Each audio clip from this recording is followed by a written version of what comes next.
pesquisa, Romário é conhecido por sua atuação em educação matemática, exercendo funções administrativas e acadêmicas de relevância. O professor Romário é diretor regional da Sociedade Brasileira de Educação Matemática, SBEM, do Amapá, no período de 2023 até 2026. Pesquisador em grupos nacionais e internacionais. Na linha de pesquisa, ele concentra suas investigações em educação matemática, explorando abordagens metodológicas inovadoras e colaborativas que favoreçam a prática docente e a aprendizagem efetiva dessa disciplina.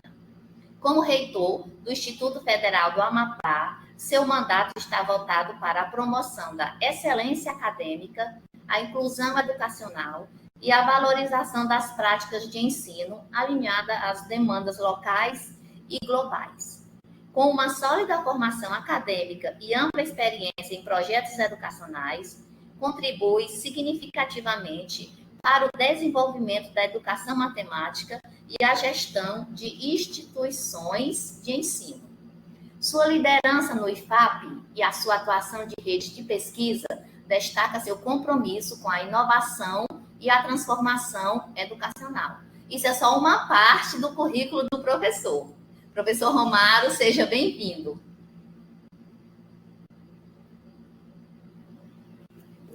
Olá, um bom dia a todos e todas. Quero primeiramente dizer que eu estou até emocionado com essa calorosa recepção. Então, quero cumprimentar a doutora Maria José, nossa querida Mazé, coordenadora do Grupo de Estudos Tecendo Redes Cognitivas de Aprendizagem, parabenizá-la pela mais de 10 anos aí de articulação desse grupo tão importante para o fortalecimento da formação inicial e continuada de professores nas mais diversas áreas, com foco em etnomatemática e em etnociência, mas em especial pensando no fortalecimento da educação básica. Quero também agradecer as palavras carinhosas do nosso apresentador e também cumprimentar a querida professora Heleninha, que esteve aqui conosco no Amapá, que me fez o convite para estar com vocês nessa manhã, falando um pouquinho do nosso trabalho aqui no âmbito do Amapá. Aproveito a oportunidade também para dizer que, como netos de cearense, eu estou emocionado também de estar aqui. Tenho um pé no estado do Ceará, um estado lindíssimo, que eu tenho um carinho imenso. Então, ao longo da manhã, nós vamos conversar um pouquinho sobre o que trata a perspectiva dos desafios e possibilidades do programa Etnomatemática. A organização da minha fala nessa manhã, ela foi dividida em 6 tópicos especiais, e aí eu queria dividir com vocês, já deixar bem planejado, para que, ao final, nós pudéssemos fazer algumas reflexões. Então, eu vou trazer um pouquinho de uma apresentação pessoal e o contexto da formação inicial de professores, falando um pouquinho da minha trajetória até a chegada no campo da etnomatemática e também do processo de formação na graduação enquanto licenciado em matemática. Depois nós vamos falar um pouquinho sobre a perspectiva da expansão e a interiorização do acesso ao ensino superior, em especial com a reorganização do acesso aos cursos de graduação no Brasil, ali na primeira década do ano 2000, e também da expansão e interiorização dos institutos federais que ocorreram a partir de 2008, que é onde eu tenho um pouquinho dessa experiência no campo da gestão. Além disso, nós vamos falar um pouquinho dessa realidade dos indicadores, com foco nos estados da região norte, em especial para as nossas reflexões sobre a perspectiva do programa Etnomatemática. E aí nós vamos falar da transformação do estado do Amapá, em especial nas 3 últimas décadas, que é onde nós tivemos um processo maior de democratização ao acesso ao ensino superior no Brasil. Em seguida, nós vamos conversar um pouquinho sobre os projetos em etnomatemática aqui no estado do Amapá e a valorização cultural, pensando em especial no ensino da matemática em contextos amazônicos, em contexto onde nós temos uma grande variedade de diversidade social e cultural. E, para finalizar, nós fazemos uma reflexão e aí nós dividimos um pouquinho do que foi falado e aquilo que nós podemos pontuar pensando no fortalecimento da educação básica. Antes de seguir, também destacar a importância dessa terceira escola de verão, como um programa de formação inicial, de formação continuada de professores nas mais diversas áreas. Esse trabalho interdisciplinar ele é essencial para que nós consigamos avançar na melhoria do ensino de qualidade no nosso Brasil. Então, parabenizo desde já o grupo de estudos pela excelência nessa terceira edição dessa escola de verão. Espero que a abordagem, as reflexões que trarei ao longo dessa manhã possam, em algum momento, contribuir na formação de vocês e nos debates tão calorosos e importantes que essa escola se propõe a fazer ao longo da sua terceira edição. Como, então, que eu cheguei até aqui no estado do Amapá e por que nós debatemos a importância do programa Etnomatemática como possibilidades e desafios na melhoria do ensino da matemática e também no fortalecimento de políticas públicas quando nós pensamos as 7 dimensões que possui o programa Etnomatemática. Como eu mencionei com vocês, né, sou neto de cearense, mas sou filho de mineiros.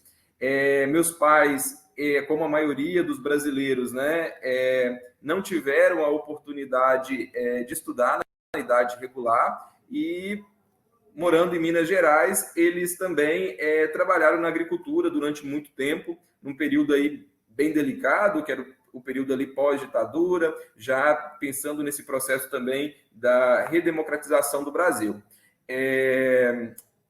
Comecei os meus estudos numa escola do campo, tendo uma única professora, que se dividia ali entre todas as séries iniciais, e num período onde eu via de todas as turmas, em todas as séries que eu passei, pensando aí em quem trabalha no campo, eu vi a grande maioria dos colegas que estudaram comigo tendo que encerrar os estudos e ir para a roça, né, para a lida, para poder ajudar no sustento familiar.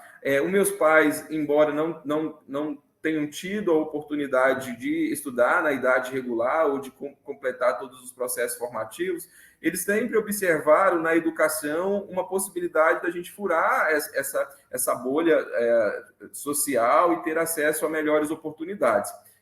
Sou filho de uma família com 4 irmãos, sendo o mais velho, então fiz toda a educação básica numa escola do campo e, posteriormente, hoje eu tenho 34 anos, mas já ali na segunda metade da primeira década de 2000, eu estava terminando o ensino fundamental já nessa escola e, coincidentemente, nós tivemos um processo que era o processo de redemocratização do acesso à educação profissional no Brasil, que é a criação dos institutos federais e da rede federal de educação profissional, científica e tecnológica, que compõe aí todos os institutos federais, mais o Cefet e o Colégio Pedro II. A minha cidade, no interior de Minas Gerais, é uma cidade com, à época, né, pouco mais de 8 mil habitantes. Então, ao concluir o primeiro segmento do fundamental, as oportunidades eram muito remotas. Nós tínhamos a oportunidade de continuar na roça ou, então, de atuar nas fábricas que ali têm as suas ações, em especial ligada à questão de laticínios. E aí, nesse período, nesse mesmo ano, que foi 2006 para 2007, a minha cidade ela foi devastada pelo rompimento de uma barragem mineradora, que era a produção de bauxita, e nós amanhecemos no Réveillon de 2007 com a cidade toda alagada. E nesse mesmo período, né, a cidade estava um caos pelo rompimento dessa barragem, muitas famílias atingidas, muitas pessoas perderam tudo. E, coincidentemente, eu fui nos Correios para, não me recordo agora qual que era a atividade, mas eu sei que era algo para os meus pais, e encontrei um fly sobre o Cefet Minas, que naquele momento estava virando um campus, né, estava virando o Instituto Federal do Sudeste de Minas Gerais. E aí eu vi uma oportunidade, que era uma oportunidade de fazer um curso técnico alinhado ao ensino médio, que era o técnico em informática. Fiz a inscrição, né, era um processo seletivo com prova, à época, passei. Só que era uma cidade que ficava quase a 100 quilômetros de onde eu morava, então não dava para ir e voltar todos os dias. E aí fui com a cara e a coragem, me inscrevi, mesmo sabendo que naquele momento meus pais não tinham condição de me manter numa outra cidade, até por remuneração, enfim, vários fatores sociais. E aí me inscrevi, tive a sorte de chegar no IF Sudeste, Campus Rio Pomba, de ter um professor de matemática que na época era coordenador da assistência estudantil também. Aproveitei a oportunidade, comentei com ele um pouco do meu histórico E aí ele falou, olha, Romário, aqui nós temos a oportunidade da moradia estudantil, tem o processo da alimentação escolar, se você for um aluno de bons resultados, a gente consegue te contemplar nesse processo. E assim foi, né? Fiz toda ali a parte do ensino técnico, morando no moradia estudantil do Instituto Federal e participei de quase todos os programas sociais daquele momento, da moradia, da alimentação, e aí terminando o curso técnico, eu ingressei dentro do próprio instituto. Naquele momento nós vivíamos uma expansão dos institutos federais no Brasil, que nós vamos falar um pouquinho mais. Eu peguei, mais adiante, e ingressei na licenciatura em matemática. Então, eu sou aluno da primeira turma de licenciatura em matemática do Instituto Federal do Sudeste de Minas Gerais, e como aluno de primeira turma de um curso, nós passamos pelos aqueles desafios, né, da ausência de laboratório, ainda do pouco quadro técnico de professores e técnicos administrativos, mas o quadro que se tinha era muito dedicado, em especial com o viés da educação matemática. Nesse processo, ao longo desses 4 anos, eu lembro que muito rapidamente eu tive no currículo do terceiro período, na disciplina de Educação Matemática 4, uma professora a professora Silvana Bom Tempo, que ela trouxe o trabalho dela da dissertação do mestrado, que ela também fez na Rural do Rio de Janeiro, onde ela falava sobre a etnomatemática na perspectiva dos agricultores, dos povos campestres. E aí, pela primeira vez, e aí leva um pouquinho daquela questão da valorização cultural, de você se sentir parte do processo e até mesmo da consciência de classe, eu consegui enxergar que muita coisa que a minha família fazia, meus pais faziam, mesmo sem terem tido o que nós chamamos desse ensino escolarizado, eram, de certa forma, conhecimentos necessários para as práticas do dia a dia, como a utilização do passo para poder medir as covas do café, como a utilização da tarefa, como várias medidas que não são tidas como unidades de medidas convencionais, mas que eram necessárias para a relação de compra e venda. E aquilo me chamou muita atenção. Os anos passados, terminei a licenciatura, e em 2014, ainda nessa grande expansão do governo federal, no que tange a criação de campos de universidades e institutos federais, vários institutos federais do país abriram um concurso público. E como eu tinha tinha terminado a graduação, não tinha ainda mestrado e doutorado, todos os concursos que saía, eu fazia na perspectiva de conseguir uma aprovação. Então, participei de 3 deles, e um deles foi do Instituto Federal do Amapá, e tive a felicidade de passar e fui logo convocado para vir para o Estado. E aí eu vou, ao longo da nossa fala, nós vamos tratar um pouquinho mais sobre isso, mas eu queria destacar, assim, que dentro da educação básica, quando nós olhamos para os rincões do país, em especial quando nós pegamos o eixo centro-oeste, sul e sudeste, pouco se avança na perspectiva das questões culturais e sociais dos estados. E eu não sabia nada do estado do Amapá, a não ser que ele era um estado da federação e que tinha como capital Macapá. E quando eu cheguei aqui, nós vimos com uma ideia muito rasa da questão do estado, e eu me vi num lugar incrível, banhado pelo maior, com mais de 80% das áreas, mais de 80% do território do Amapá preservada, com o território indígena já demarcado, com mais de 150 comunidades remanescentes de quilombos, numa região de fronteira com a Guiana Francesa, com a presença de ribeirinhos, de pescadores e até de povos ciganos. E aí, dentro de um currículo do ensino da matemática, né, esse currículo padrão, que nós acabamos muitas das vezes trabalhando na perspectiva da formação de professores, eu tive que me reinventar enquanto educador para trabalhar uma perspectiva do ensino da matemática que levasse em consideração a diversidade cultural, a pluralidade de ideia e a perspectiva da inclusão aqui no estado do Amapá.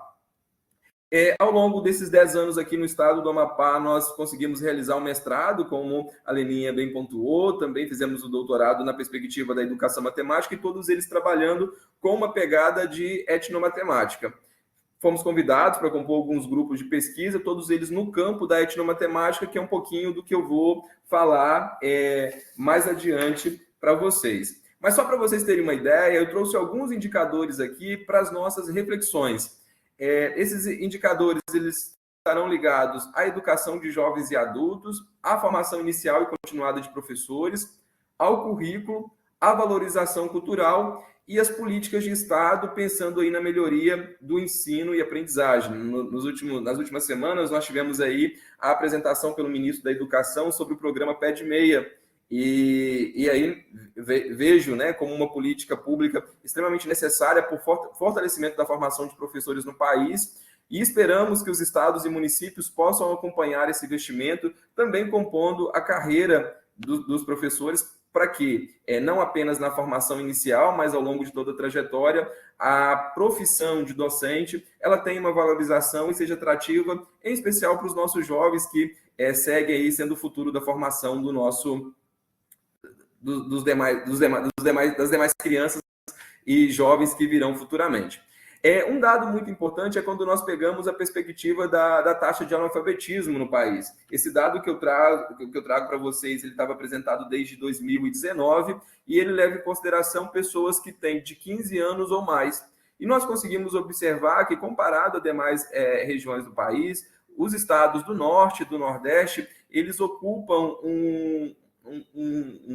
uma estatística muito negativa nessa perspectiva. Mas quando nós olhamos para a história, em especial a história no que versa ao fomento, a políticas públicas, a expansão e a interiorização, nós observamos que são justamente os estados que por muito tempo viveram um apartheid social de acesso a essas oportunidades. E aí eu vou focar um pouco mais na realidade do Norte, que é onde eu estou inserido, mas que eu tenho certeza que muitas coisas vocês, enquanto um estado que compõe a região do Nordeste, também vão se identificar. Então, quais foram os grandes pontos que nos levaram a ter até hoje essas altas taxas de analfabetismo e tantas outras questões? Em 1759, nós tivemos um fato que foi a expulsão dos padres jesuítas das colônias. E muito embora esses padres tivessem vindo ao Brasil também com a missão de catequizar todas as comunidades, era talvez um grande ponto onde nós tínhamos um processo de alfabetização.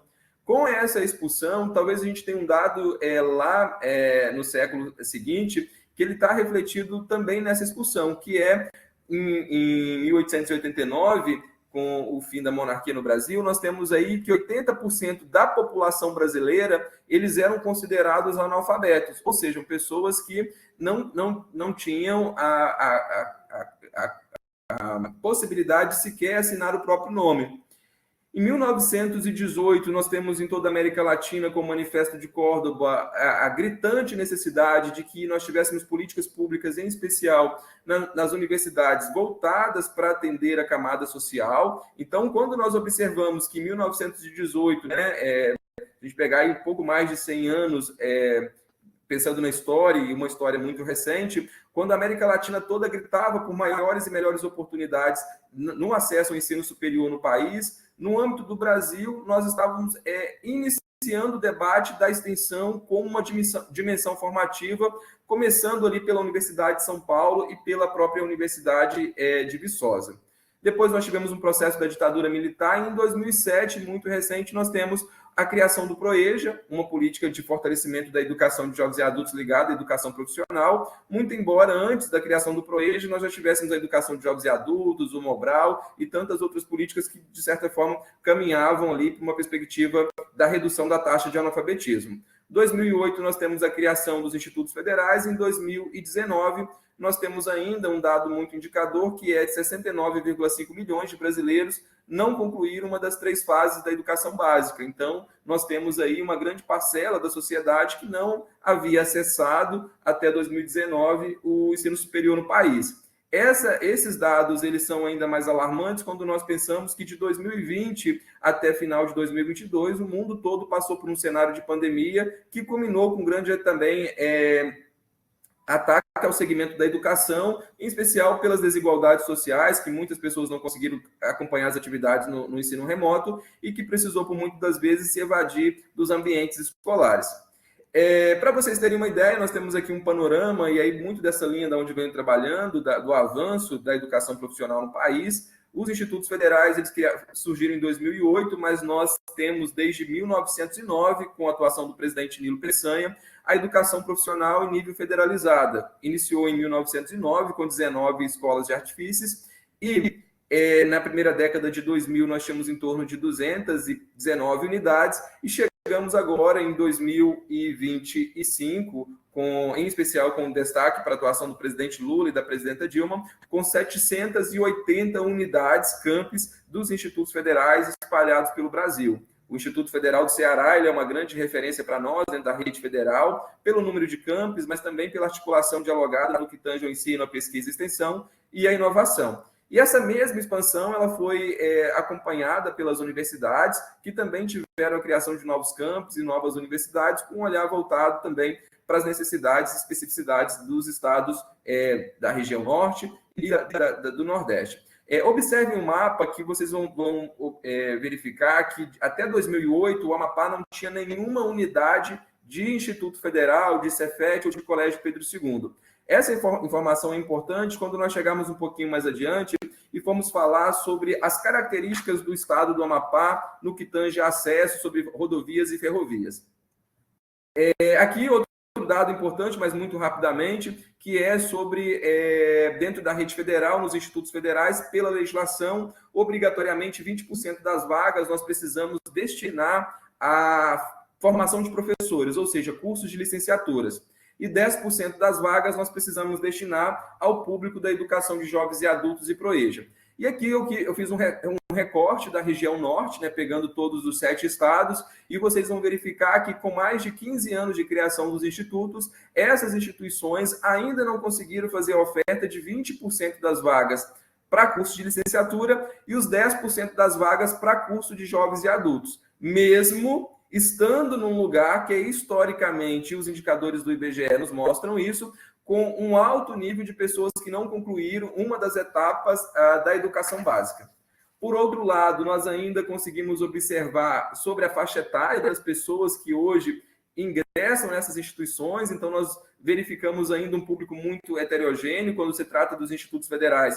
Nós temos um público de 15 a 19 anos, mas até pessoas com mais de 60 anos que têm ingressado nos cursos nos estados da região norte e também da região nordeste.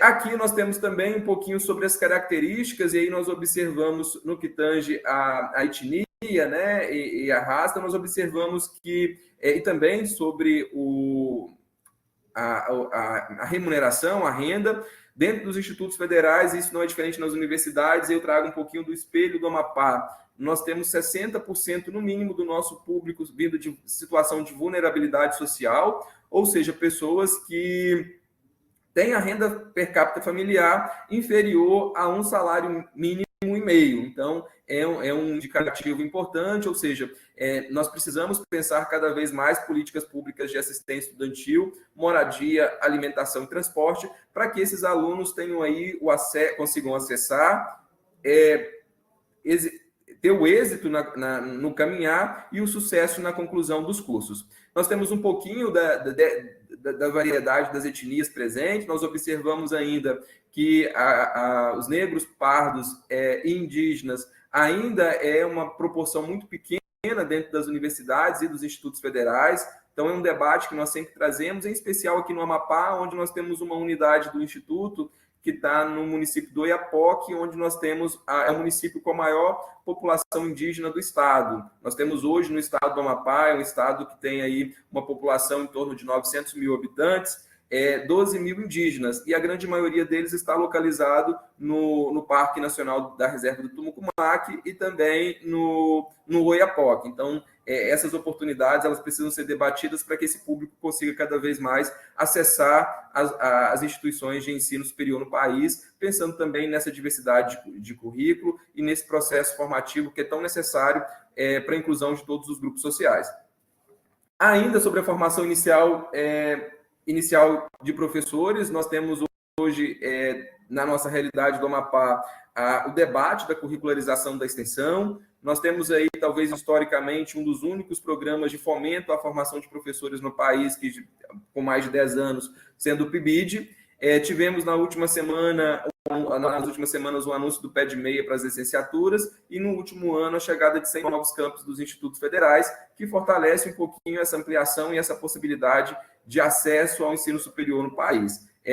Fui bolsista do PIBID. O PIBID ele foi fundamental para que eu pudesse continuar dentro do segmento da formação de professores. Ele foi um laboratório dentro da licenciatura. Venho de uma turma de licenciatura de 40 alunos, no qual 9 concluíram a licenciatura, e desses 9, apenas 5 foram, de fato, para a sala de aula. Eu acho que esse é um reflexo das altas taxas de evasão também, que as nossas licenciaturas, por muitas vezes, passam.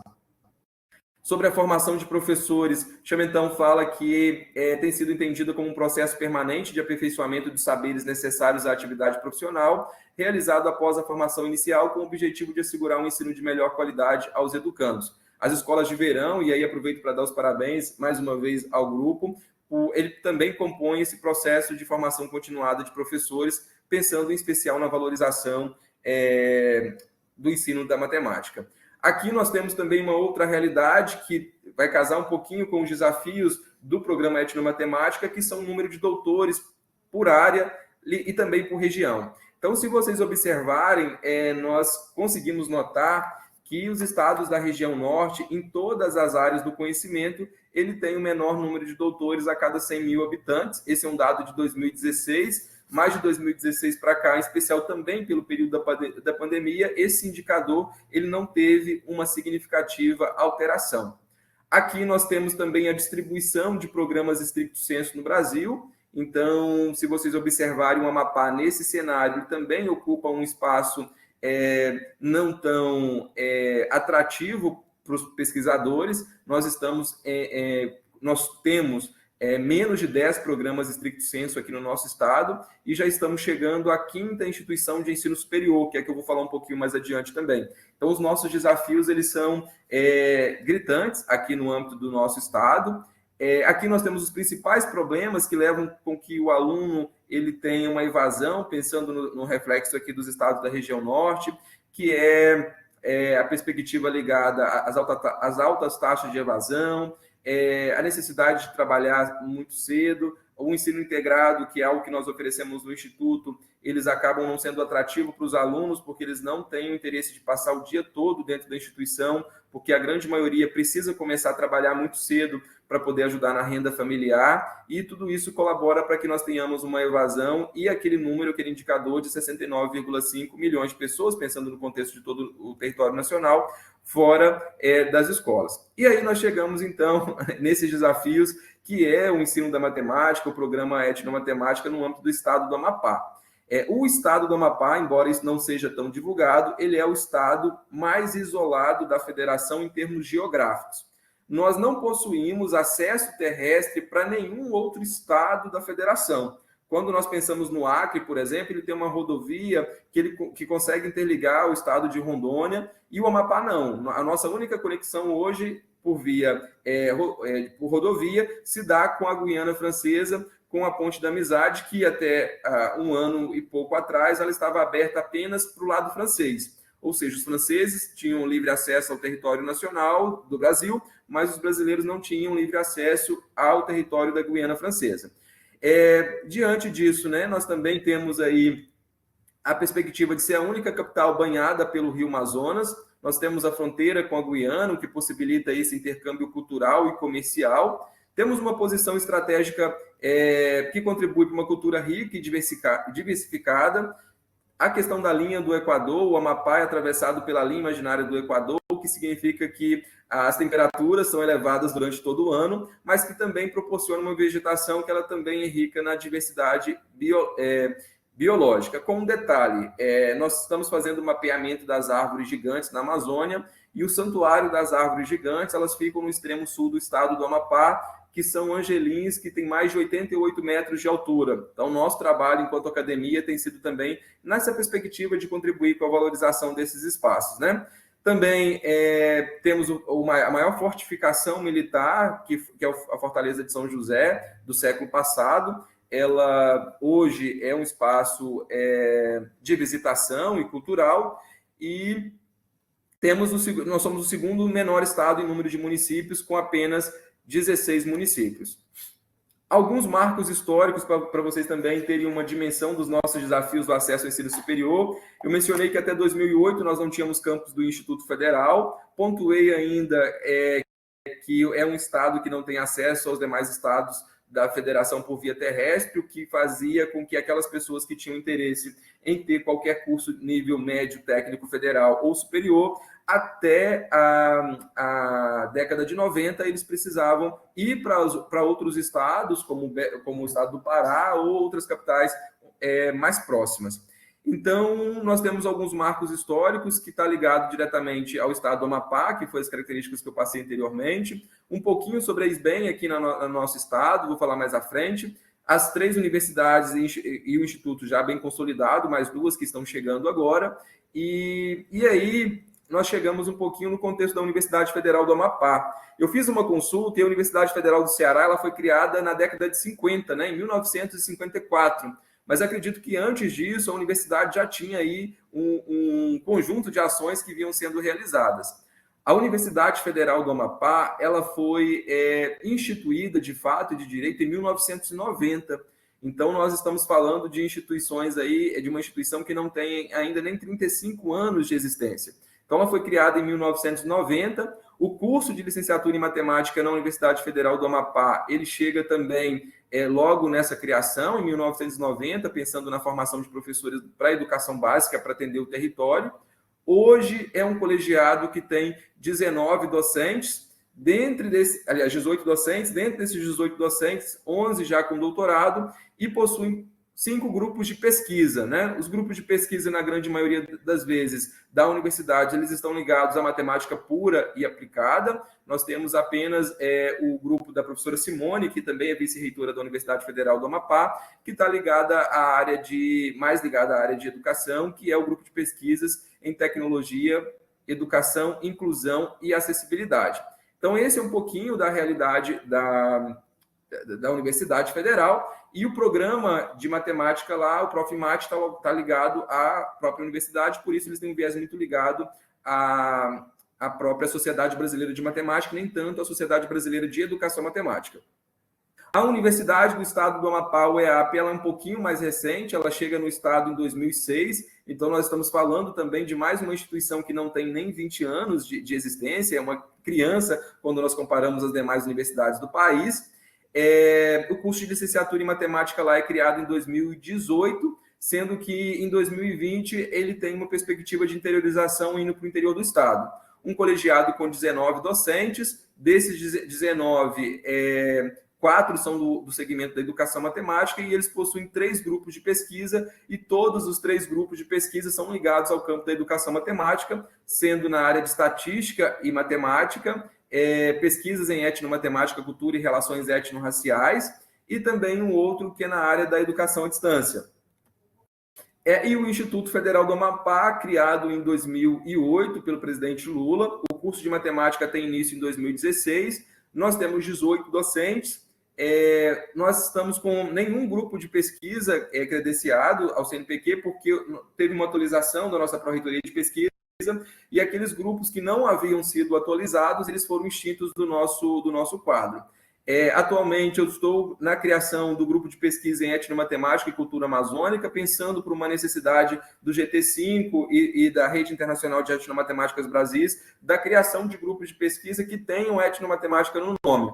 Então, a nossa previsão é que, ao final desse primeiro semestre, nós tenhamos aí esse grupo de pesquisa. Nós temos hoje 7 unidades de ensino, nós somos de todas as instituições de ensino superior que estão aqui no estado, a que tem uma maior perspectiva de interiorização, porque nós estamos em todas as macro-regiões, embora a licenciatura em matemática tenha apenas no campus Macapá, que é o campus da capital, e no que tange a estricto sensu, nós temos apenas um programa que é o Prof-EPT, o Instituto Federal do Ceará também tem, que é o programa de mestrado em educação profissional e tecnológica. E aí, como que surge, então, a SBEM, a regional aqui do Amapá? Como eu mencionei com vocês, nós tivemos a primeira universidade chegando em 1990, a do Estado chegando em 2006, o Instituto Federal chegando em 2008, e a SBEM ela chega aqui em 2020, depois de uma imersão que nós tivemos na segunda Conferência Internacional de Espaço Matemática em Língua Portuguesa, que aconteceu em Moçambique, e nós tivemos um contato com a então diretoria nacional da SBEM, com o professor Marcelo Bairral, e ele comentou que naquele momento apenas 2 estados da federação não tinham uma regional da SBEM, e um desses estados era o Amapá. Então, nós fizemos um trabalho que era um trabalho de buscar os colegas, os parceiros, tanto da Universidade Federal quanto da Universidade do Estado, o governo do Estado, professores da educação básica, professores quilombolas, e montamos uma perspectiva de uma chapa para concorrer para a primeira regional da SBEM, e fizemos esse trabalho que ele gera frutos nos últimos anos, né? Dentro do Amapá, nós temos a RIPAP, que é uma entidade ligada ao Conselho Estadual de Ciência e Tecnologia, que é a rede integrada de pesquisadores do Amapá. Isso possibilita que todas as instituições de ensino superior possam organizar conjuntamente eventos e que nós possamos também dividir laboratórios, espaços, insumos, o que fortalece um pouquinho as nossas ações. Então, logo que nós assumimos, e aí nós pegamos os últimos 4 anos de ações no campo da educação matemática e da etnomatemática, nós fizemos o primeiro fórum de formação de professores, ligado também, pensando na formação continuada. Esse fórum ele foi virtual, nós trouxemos mais de 1.500 educadores, professores de educação básica, que puderam participar desse processo formativo. Na nossa meta é continuar com esse evento, muito embora, como nós tivemos grandes eventos e as 3 instituições de ensino passaram por consulta comunidade nos últimos anos, nós precisamos, então, fazer uma alteração na periodicidade desse evento. Nós realizamos de forma virtual, em parceria com a SBEM do Ceará, do Amazonas e do Acre, a organização do 14º Encontro Nacional de Educação Matemática. Foi um evento que ocorreu durante a pandemia, então ele foi virtual, e que foi também uma homenagem ao Biratã D'Ambrosio, nosso pai no campo da perspectiva e do programa Etnomatemática no Brasil. Também, nessa mesma perspectiva, nós temos um evento que ele ocorre de forma anual, que é o 4º encontro, o encontro de prática, pesquisa e produção matemática no Amapá, onde no ano de 2024 nós estivemos já na 4ª edição. Como vocês podem ver, todos os eventos, e assim como vocês fazem no Ceará, nós conseguimos congregar as nossas mais diversas instituições de ensino. Realizamos no final de 2024 o 7º Congresso Brasileiro de Etnomatemática, onde nós conseguimos reunir em torno de 400 pesquisadores do campo da etnomatemática no Brasil todo, e que fez com que nós fortalecêssemos dentro do estado do Amapá, um estado ainda com poucas pesquisas no campo da educação matemática, com poucos programas stricto sensu, mas nós conseguimos trazer o olhar de todas as universidades, todos os pesquisadores, para esse campo do fortalecimento do ensino da matemática. Nós estamos abrindo dentro do IFAP, em parceria com a universidade, uma especialização no ensino de ciências naturais e matemática. Dentro dessa especialização, nós estamos colocando um crédito, que é um crédito em etnomatemática. Como que surge, então, essa relação com a etnomatemática? Como mencionei com vocês, na graduação eu tive, no 3º período, em Educação Matemática 4, uma pincelada sobre a perspectiva da etnomatemática.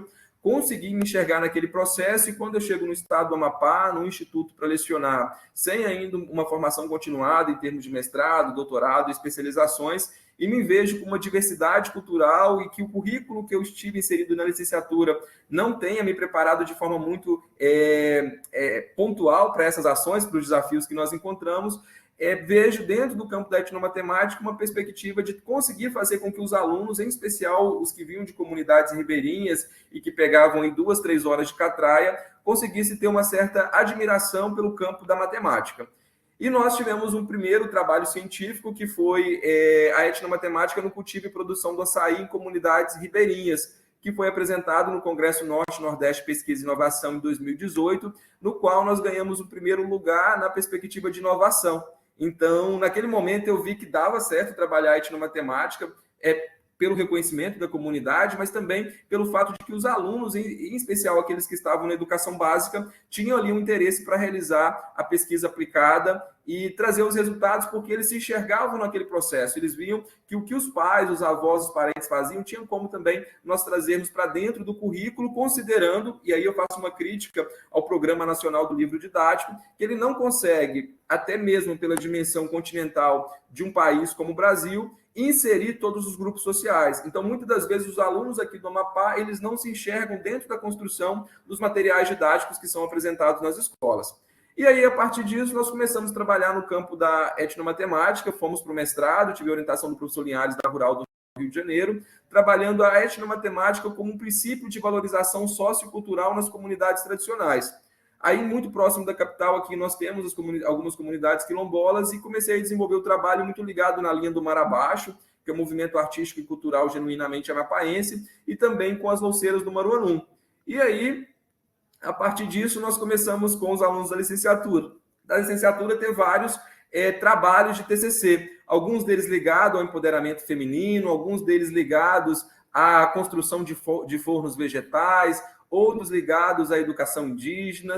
E aí, dentro das nossas licenciaturas, em especial a licenciatura em matemática do campus Macapá, como nós recebemos alunos que são ribeirinhos, pescadores, quilombolas, indígenas, eles começaram a pensar a matemática voltado para a sua realidade. E isso foi um ganho significativo para a academia, para o repositório do IFAP, porque os nossos alunos começaram a pensar a perspectiva da valorização cultural, que entra a dimensão política e a dimensão pedagógica do programa Etnomatemática, de acordo com a sua realidade. Ou seja, os futuros professores, as pessoas que estariam na sala de aula, eles olhavam para dentro, para o seu interior, e os seus trabalhos de conclusão de curso eram na perspectiva de pegar a sua realidade para fazer um ensino de matemática que gerasse uma aprendizagem significativa. Então, assim, fiz uma coletânea dos trabalhos que nós realizamos nos últimos anos. Agora, esse ano, nós estamos com a construção de jogos dos alunos do Proeja, que é uma aluna que fez Proeja, entrou na licenciatura, então ela quer trabalhar o material didático do ensino da matemática, pensando na etnomatemática voltada para esse público. Nós estamos também com um aluno que ele vem da Ilha das Cinzas, do Pará, onde é muito forte a pesca do camarão, e o trabalho de conclusão dele é pensando a etnomatemática naquela comunidade. E nós temos também uma aluna quilombola que traz a perspectiva da produção da farinha de mandioca, pensando nessa produção artesanal, para o campo da etnomatemática, na construção de material didático voltado para as escolas quilombolas do estado do Amapá. Todo esse conjunto de trabalho nos rendeu alguns materiais. Esses materiais eles estão públicos, são gratuitos no site da EDFAP, do IFAP, que são algumas coletâneas. Um primeiro deles foi a etnomatemática em vários contextos. Depois nós fizemos uma coletânea que era com comunidades tradicionais, onde nós já temos 5 volumes. Nós fizemos um mapeamento do ensino da matemática na perspectiva da etnomatemática com os povos indígenas, quilombolas, campestres, ribeirinhos e pescadores. E dentro dessa coletânea, o interessante é que ela não está...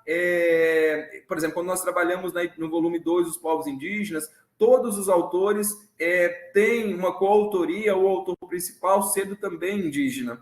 Os quilombolas, a mesma questão, os ribeirinhos, o campestre também. Então, isso também tem fortalecido muito a economia e uma possibilidade que nós temos para o ensino da matemática aqui no estado do Amapá. E o mais recente, já pensando no contexto global, fruto do doutoramento, foi pensar o programa Etnomatemática em países que falam a língua portuguesa. Então, quem veio no nosso evento do SEBEM levou um exemplar e todos eles estão disponíveis para download na nossa página da editora do IFAP.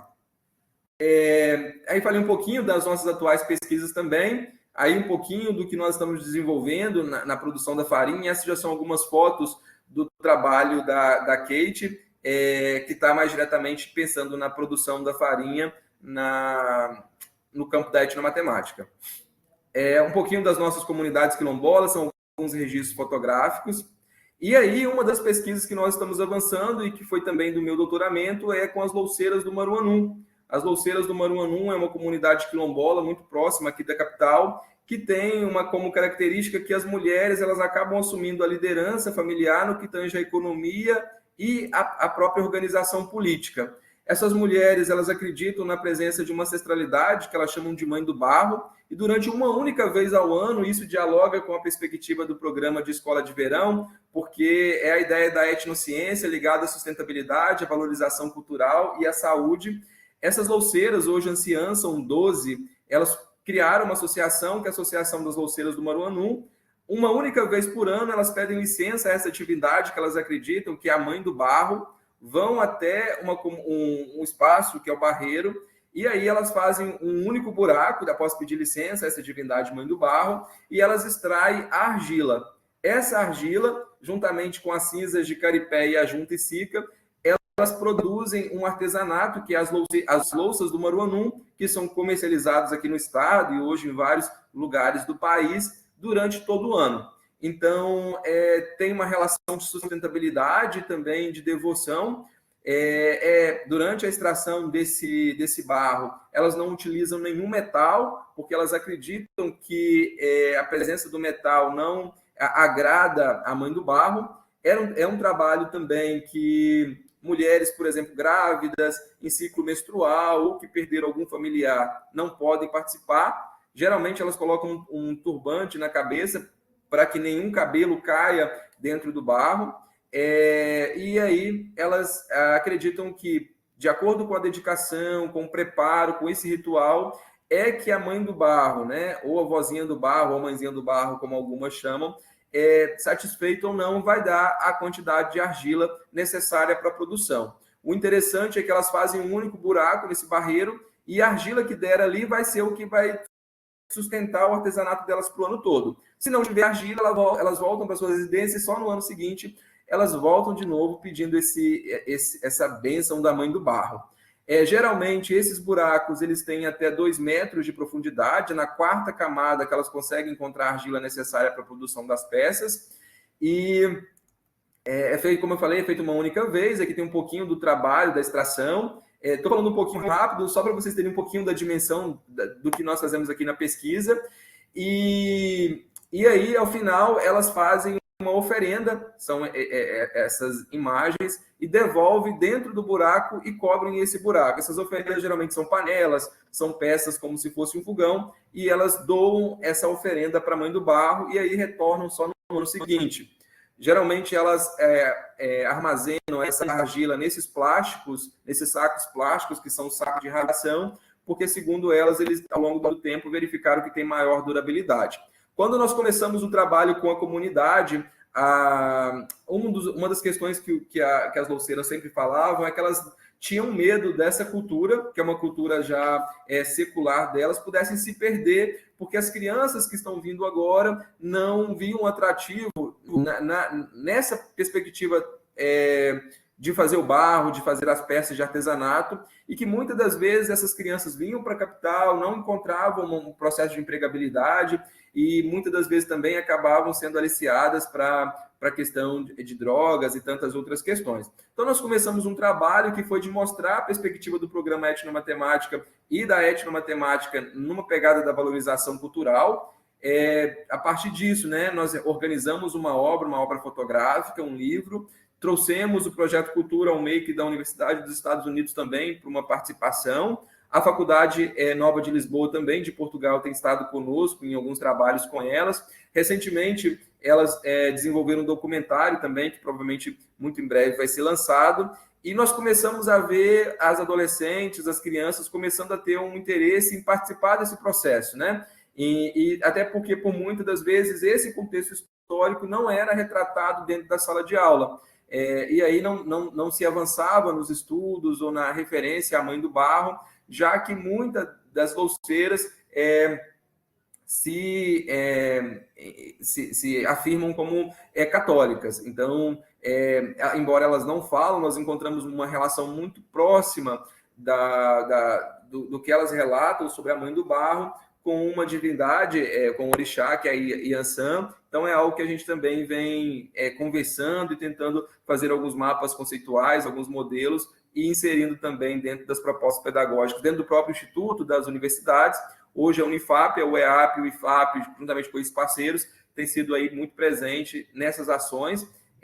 Fomos os primeiros grupos de pesquisadores que elas autorizaram participar desse processo de extração do barro, que acontece geralmente no período de mudança do inverno para o verão, como um clima amazônico. Aqui chove, né, 6 meses com chuvas todos os dias, pelo menos uma chuva torrencial, e durante 6 meses sem nenhuma chuva. Então, no processo, geralmente de agosto para setembro, que é quando estamos nesse processo de mudança do nosso clima, é que nós participamos desse processo de extração.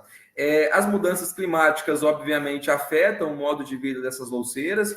O processo de valorização cultural e o programa etnomatemática, como todas as ações que têm esse foco, né, na etnociência, na sustentabilidade, também contribui para a valorização dessa cultura, para o fortalecimento do ensino, para a geração de renda, quando nós pensamos também na economia criativa e quando nós pensamos também em agregar valor aos produtos que são feitos por essas louceiras, né? Aqui a dona Marciana, inclusive fez uma palestra na abertura do nosso Congresso Brasileiro, cantou um mar abaixo, e aqui nós temos um pouquinho das peças.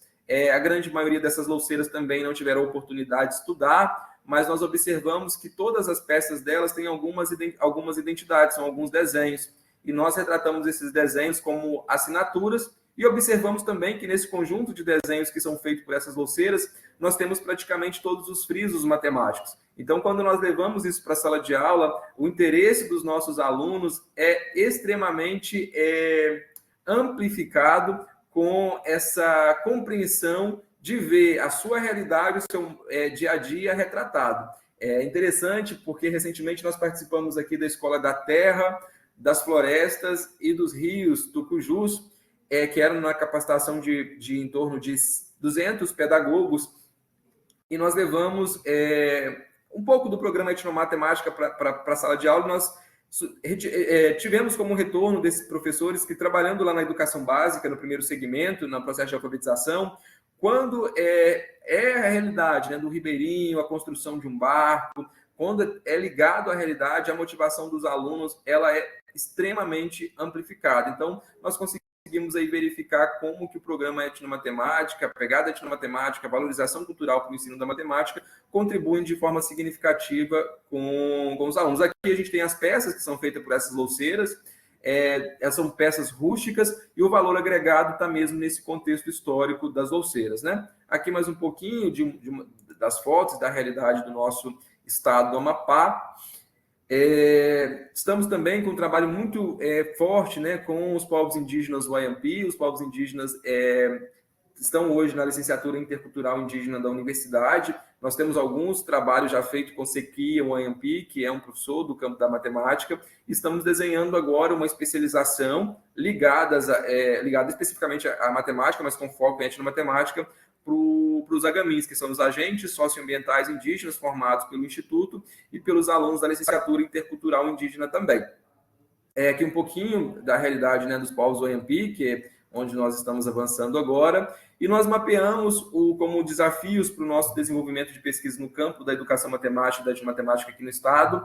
Primeiro, né, o isolamento geográfico, a falta de acesso a outros estados, o que encarece de forma significativa a nossa participação em eventos de socialização das pesquisas que aqui são desenvolvidas.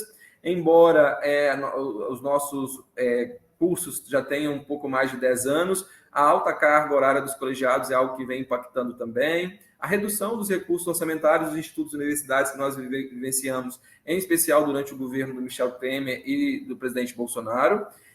Os desafios do custo amazônico, por exemplo, uma obra aqui no estado do Amapá, ela é a obra mais cara do estado da federação por conta dessa falta de rodovia. Nós temos também o desafio das passagens aéreas, então o custo amazônico ele é uma necessidade. Outro grande ponto que nós temos aqui é a dificuldade de fixação de docentes e pesquisadores aqui na nossa região.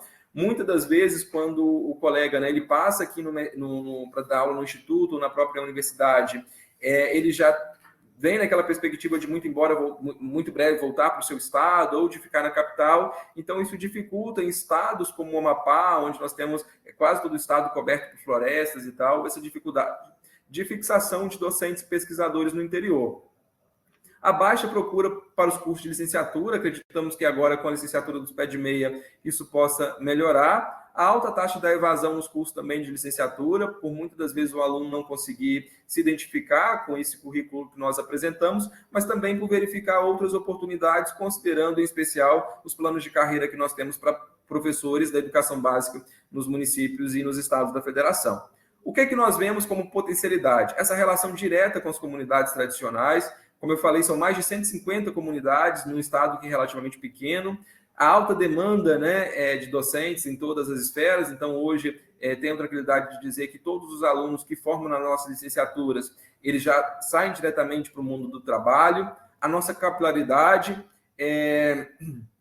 nós somos hoje o estado, né, com uma maior proporção também de possível acesso ao ensino superior, porque além da chegada da UEAP, nós teremos a Universidade da Fronteira chegando, os 7 campos do Instituto Federal do Amapá, então, e a Universidade Federal Rural da Amazônia, que está vindo para cá. Então, vai colocar o Amapá, levando em consideração que é um estado com uma população relativamente pequena, ao estado da federação com a maior proporção de pessoas nos próximos 5 anos com o ensino superior. Nós estamos prevendo organizar esse ano aqui no nosso estado o primeiro encontro amapaense de educação matemática e em 2026 fortalecer aquilo que nós começamos com o SEBEM, que é o primeiro encontro amapaense de etnomatemática.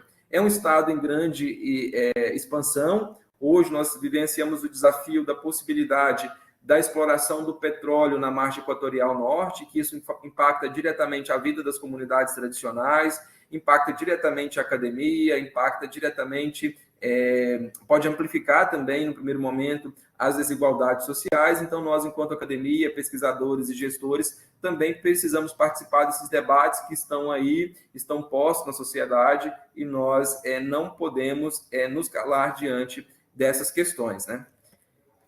Então, agradeço o espaço, eu acelerei um pouquinho também por conta do horário, espero que de alguma forma tenham contribuído com o debate, que vocês possam ter aí tido a dimensão do que é um pouquinho dos desafios do contexto da educação matemática aqui no Amapá. Muito obrigado. Obrigada, professor Romaro. Excelentes reflexões. Grandes aprendizados, como o senhor disse, que iam ser momentos de grandes reflexões. E agora vamos às perguntas. Metério, tem perguntas? Eu, Gei. As perguntas, por favor, pode vir. Não se sinta acanhado, é só ouvir, fala no microfone para ele poder ouvir. Tá vendo, viu, Leninha? Tá vendo, professor? Dá para ouvir, né? Sim. Dá sim, perfeitamente. Seu nome, se apresente. Dá para escutar, eu acho. Fala no microfone, seu. Bom dia, professor. Bom dia a todos. Eu me chamo Rian, sou indígena da etnia Tapeva. E aí eu fiquei muito curioso quando o senhor trata da licenciatura em matemática, né? E aí eu trouxe aqui umas 20 perguntas, mas eu vou fazer só uma. Que é a seguinte, de que maneira, né, o IF tem promovido a valorização das culturas e saberes personais nos PPC das licenciaturas, e especialmente da licenciatura em matemática, buscando romper, né, com esse currículo totalmente hegemônico que não reflete na realidade dos conhecimentos povos originários da região norte. Já como existe aí mais de 194, né, etnias dos povos indígenas aí do Amapá. Pessoal, pode aplaudir a pergunta. Professor, fique à vontade. Olha, muito obrigado pela pergunta, prazer conhecê-lo. Algo que tem avançado, que nós conseguimos avançar, é também trazer o que nós chamamos dos mestres dos saberes das comunidades. Então, todas as nossas disciplinas praticamente ligadas à educação matemática, nós estamos trazendo esses mestres da comunidade para dentro da sala de aula. Foi muito parecido com a abertura do Congresso Brasileiro de Etnomatemática, onde nós trouxemos a dona Marciana enquanto quilombola, trouxemos um indígena, trouxemos um ribeirinho. E ao longo das disciplinas nós trazemos esses mestres dos saberes para eles trazerem um pouco do modo de ser e de fazer da comunidade e também colocando quais foram os desafios que eles encontraram para a aprendizagem da matemática. Então nós ouvimos a comunidade e os alunos ao longo dessas disciplinas, nós temos uma disciplina no curso de licenciatura em matemática que é de projetos de matemática. Então eles são, ao longo das disciplinas, eles têm como missão fazer o desenho de um plano de ensino, uma proposta pedagógica para os diferentes grupos sociais que compõem o estado do Amapá. Então, isso também possibilita que esses alunos, desde já, esses licenciandos, eles tenham uma compreensão da diversidade cultural que eles terão que trabalhar e que eles precisam pensar um ensino da matemática para além dos livros didáticos. Por muitas das vezes, nós trabalhamos também com os nossos professores aqui, em especial do IFAP, da UEAP, da universidade, essa consciência de classe de que os nossos territórios, os nossos ambientes, eles não estão inseridos nos livros didáticos. Então, nós precisamos fortalecer os nossos alunos, futuros professores, para que eles também tenham essa compreensão e consigam fazer esse processo de diversificação. Dos professores que estão atuando nos municípios, no estado, a formação continuada, ela tem sido um papel assim fundamental. A exemplo do que acontece aí com vocês no Ceará, nós temos aqui a Escola da Terra, das Florestas e dos Rios Tucujus, que é esse debate com os professores que estão, em especial, na primeira fase de formação desses alunos nos mais distantes territórios. Aqui a REIPAP, a Rede Integrada de Pesquisa do Amapá, ela tem ajudado, porque por muitas das vezes, quando nós submetemos uma proposta e ela é aprovada por uma agência de fomento, como são várias instituições inseridas, ela acaba ficando para a unidade, ou seja, nós, ao invés de deixar na universidade, no instituto, ele também fica para a escola. Então, nós conseguimos recentemente comprar vários jogos ligados a jogos africanos, e aí nós vamos inserindo isso de certa forma para que as pessoas possam ter uma compreensão também do trabalho da etnomatemática.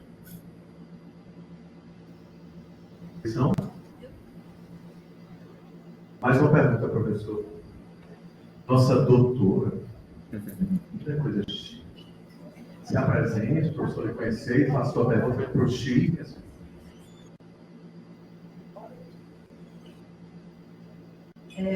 Bom dia, professor. Meu nome é Lara, faço parte aqui do GTCUA. E a minha pergunta é assim, você já respondeu um pouco, né? Mas assim, eu tenho dúvida no sentido assim, de que as louceiras, né, do estado do Amapá, ela são um patrimônio cultural, né? Sob a ótica do turismo cultural, que a gente pode perceber. E aí esse trabalho está sendo feito com os professores de matemática, né? E aí, qual é o impacto que existe com a escola básica, com a educação básica? Lá na ponta, com essas crianças, já que você disse que as crianças elas estão assim, não estão indo para o caminho, né, para trabalhar com essa história do mar. Então, assim, existe um trabalho aí no Amapá em que, direcionado para essas crianças, essa valorização desse trabalho? Obrigada. Existe sim, professora. Prazer também conhecer. Professor. A professora Maria José e a professora Leninha conheceram a dona Marciana aqui. A dona Marciana ela é muito crítica. E o primeiro contato que eu tive com a dona Marciana enquanto pesquisador foi para uma aluna, Ariane Gurjão, que ela queria desenvolver um TCC, era da área de construção civil, para testar a qualidade da argila. E quando nós chegamos para pedir autorização, a dona Marciana pegou e falou assim, tá, vocês vão vir aqui como tantos vieram na nossa comunidade fazer uma pesquisa, mas o que vocês vão deixar para a comunidade? Aí eu sempre brinco que essa pergunta da dona Marciana alugou um triplex na minha cabeça, assim, né? Porque o que nós iríamos deixar? Então, nessa conversa, ela pontuou muito das questões, em especial das meninas, de não se envolverem com a produção do artesanato, porque elas viam como se fosse algo fora de moda, ou que não visse sucesso em lidar com o barro em si. Então, nós começamos a fazer um trabalho que é um trabalho de atividades de extensão dentro das próprias escolas, que é uma escola quilombola, que fica no Carmo do Maruanu, e a Universidade Federal, por já ter um pouco mais de tempo, e ela está levando para dentro da comunidade a formação dos professores de licenciatura em matemática e licenciatura em pedagogia dentro dessa comunidade quilombola. Então, são em torno de 40 professores. O que nós observamos como ganho nesse momento? Historicamente, todos os professores que atuam nas escolas quilombolas e nas escolas indígenas do estado do Amapá, eles são da capital, são aprovados no concurso e vão atuar com esses módulos no interior. Então, na grande maioria das vezes, eram professores que não conheciam a realidade, não tinham vínculo com a comunidade, não tinham uma fixação lá. Então, esse processo que caminha por duas vertentes, as atividades de extensão com os alunos da educação básica das escolas é um ponto que tem avançado para essa valorização cultural, e o outro está sendo a formação de professores do território para atuar dentro do próprio território. E aí já é uma política pública que envolve também o apoio da bancada parlamentar do Amapá, que tem dado muito sucesso aqui no âmbito do Amapá. Por outro lado, as nossas atividades de eventos, né, ligados à consciência negra, aos estudos afro-brasileiros e indígenas, nós não realizamos essas atividades 100% dentro dos nossos prédios aqui na capital. Nós, muitas das vezes, estamos fazendo o processo inverso. Estamos levando os nossos alunos para dentro das comunidades para que eles tenham a imersão. E a partir do momento que os alunos, em especial da educação básica, e quando nós realizamos essas oficinas, isso fica muito evidente, que eles começam a enxergar a matemática, por exemplo, a dona Marciana, que nunca frequentou a escola, mas que tem a matemática na hora que ela trabalha a relação do preço da peça. Quando eles observam a assinatura dela, poxa, como que uma assinatura vira um aspecto matemático? Então, isso acaba sendo um atrativo para que tenha um reconhecimento dessa produção como sendo uma produção cultural e como sendo uma identidade da comunidade do Maruanu. Aqui no Amapá, a chegada também, o fortalecimento da União dos Negros do Amapá como sendo uma entidade. Nós temos também o Instituto de Promoção da Igualdade Racial e a Fundação Mar Abaixo. Então, as ações de liderança desses grupos também têm fortalecido as nossas ações da academia. Mais uma pergunta, professor. Nossa mestranda online, nossa mestrada online, né? Quase doutora. Bom dia, professor Romano. Eu sou a professora Elaine, sou professora da Educação Básica de Cascavel. Eu sou aqui de Fortaleza, sou do GTIPO também. Eu fiquei pensando, estava pensando na minha sala de aula e pensei assim, como pesquisadora, porque você falou muito da formação dos professores, né? Nível de formação dos professores em relação à etnomatemática. Mas, assim, vocês têm falado sobre os relatos de experiência, incentivado a esses professores a escrever também os relatos de experiência com os alunos, o resultado da aprendizagem, o resultado assim, de sala de aula, né? Porque a nível de formação de professores é uma coisa, né? E a nível de sala de aula mesmo. Vocês têm feito pesquisa, assim, relatos de experiência, antes e depois da aprendizagem de matemática. Eu fiquei pensando sobre isso, que eu gosto muito de escrever relatos de experiência para saber se está realmente, de fato, essa pesquisa está acontecendo. Pode aplaudir, gente. Professor. Muito obrigado, professor Elaine, pela pergunta. Eu vou trazer o reflexo da Escola da Terra, que ele é o projeto mais fresquinho que nós possuímos e ele envolve diferentes municípios. Como eu mencionei, nós aprovamos, né, junto à Secadi do MEC, o programa de fomento da Escola da Terra, das florestas e dos rios Tucujus, onde nós estamos fazendo o processo de formação continuada com em torno de 200 professores com formação em pedagogia que atuam nas escolas, em especial nos interiores, né, campo, comunidades quilombolas e comunidades indígenas. O que nós observamos no primeiro momento? Desses 200 professores que tinham formação em pedagogia, a primeira disciplina que nós tivemos e que eu ministrei, que foi de etnomatemática, quando nós perguntávamos sobre como que era trabalhar o ensino da matemática, não pensando na etnomatemática, a matemática da forma que ela vem nos livros didáticos.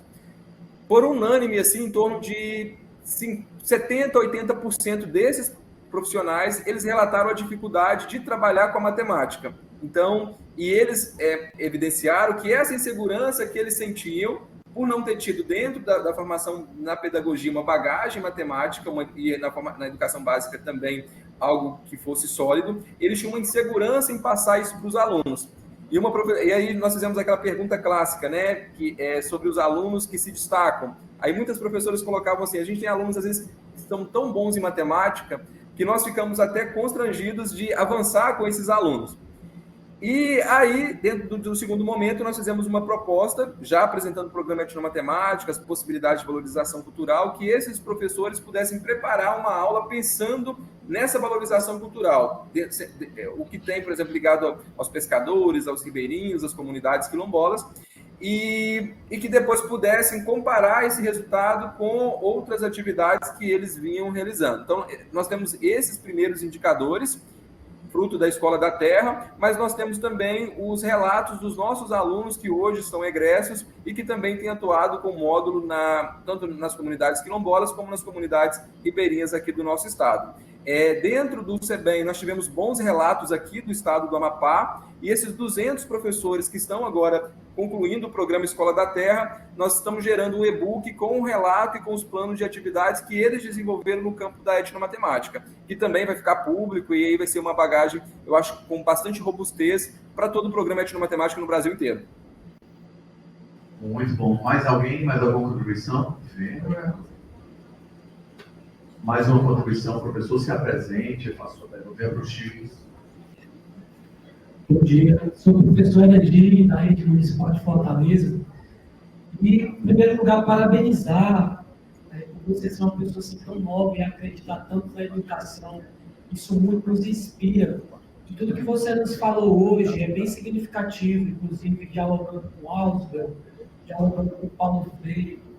Mas a minha dúvida em termos assim, dos cursos de ciência, como funciona, né, aí uma parte de distribuição, seja na estadual, ou seja na federal, e existe alguma possibilidade, né, do Instituto atrair, quem sabe, no futuro bem próximo, algum curso do tipo da licenciatura de Física, de Química, ou algo do gênero?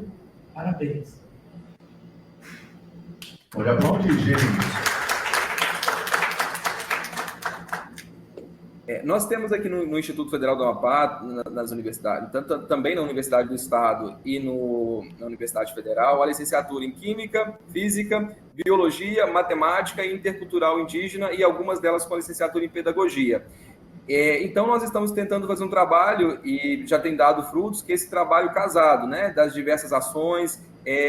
Nós estamos trabalhando hoje um fomento ao ecoturismo no estado do Amapá. Então, a licenciatura, em especial em ciência biológica, ela tem tido esse papel crucial com o fortalecimento dos alunos na educação básica, um processo também de valorização cultural.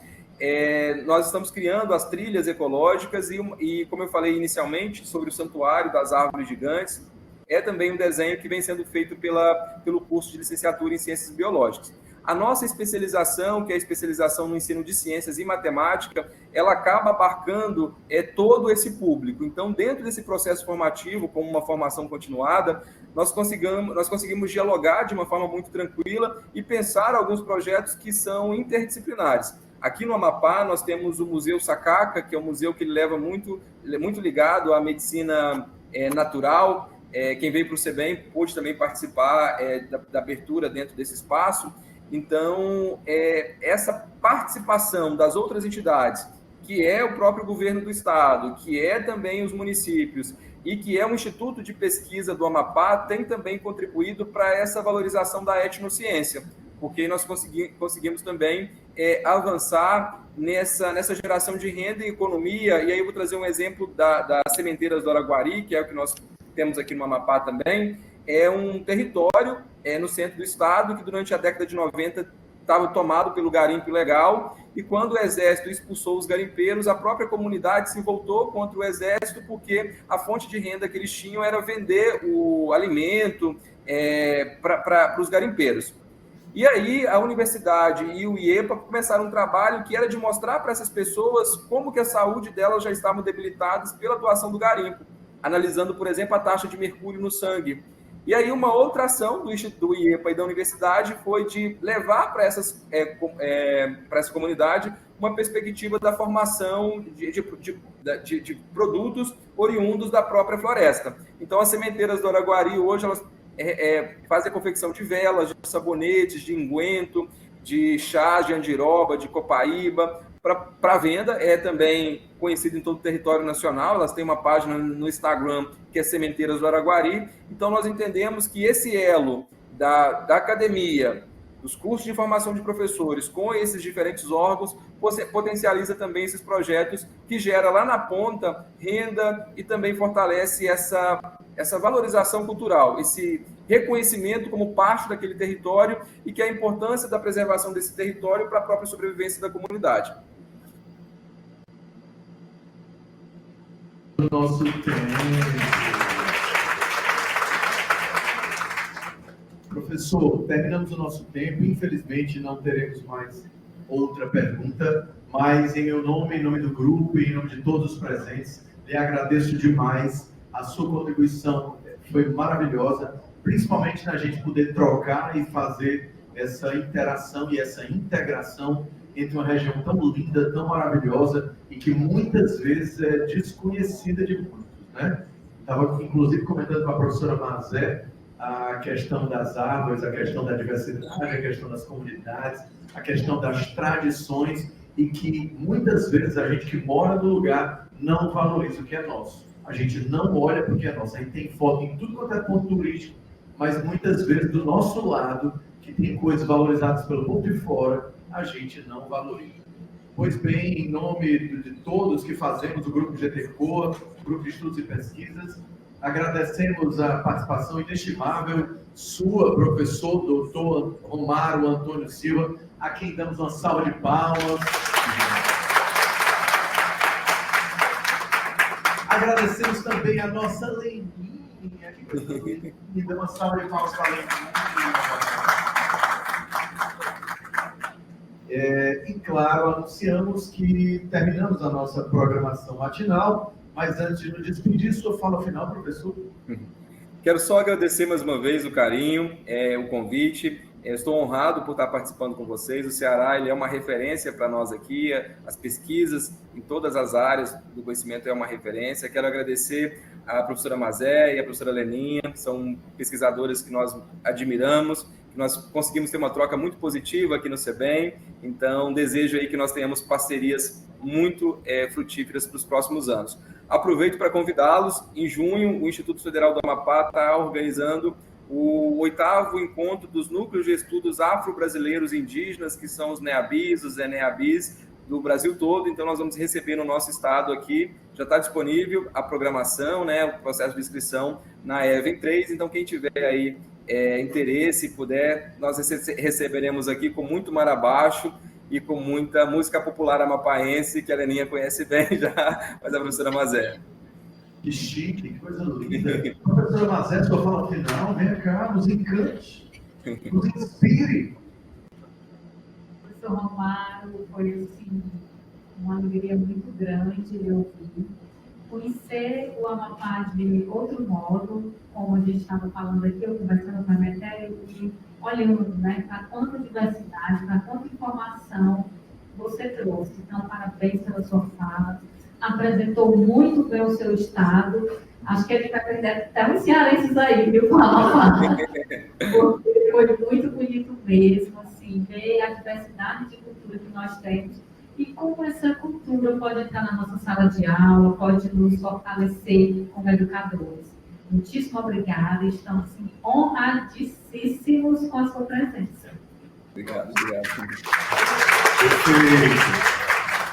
Gente, então anunciamos o término de nossa programação matinal da terceira Escola de Verão GTCOA UFC, com muito orgulho. Agradecemos a atenção e a participação de todos os presentes e, obviamente, reafirmando o convite e a presença de todos no da tarde, logo mais às 14 horas, neste mesmo local. Tenham todos um ótimo intervalo e um ótimo almoço. Obrigado, professor. Obrigado, Leninha. Valeu, gente! Obrigada, professor Romário. Obrigado, um abraço, tchauzinho. Outro abraço.